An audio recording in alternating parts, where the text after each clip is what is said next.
Good afternoon guys. Bali ang gagawin ko ngayon ay nandito ako ngayon sa Hong Kong at yung 101 building. At nandito ako ngayon sa ATM at magwi-withdraw ako ng 100 Hong Kong dollar. Susubukan ko lang yung ATM ko sa Macau at try natin mag-withdraw. Pasok yung ATM dito.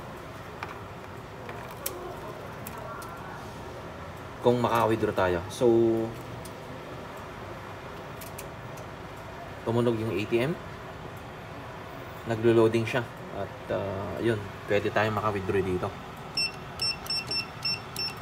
Enter. Cash withdrawal, yan.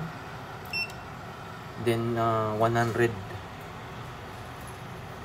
So ang available ay both 100 and 500 notes are available. So 100 ang withdraw ko. Subukan ko lang kung maka-withdraw tayo dito. Then enter.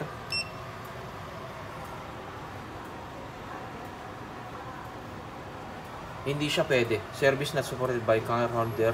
Do you need you need to customer advice? No. Yes. Hindi pa pwedeng maka-withdraw tayo dito sa Hong Kong. Kailangan natin set up yung ATM natin.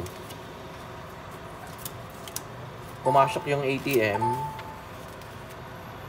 kaso hindi tayo maka-withdraw. So, susubukan kong mag-set ng setting sa aking ICBC online banking. Kung iti-turn on ko yon, then itatry ko ulit makapag-withdraw dito sa ATM.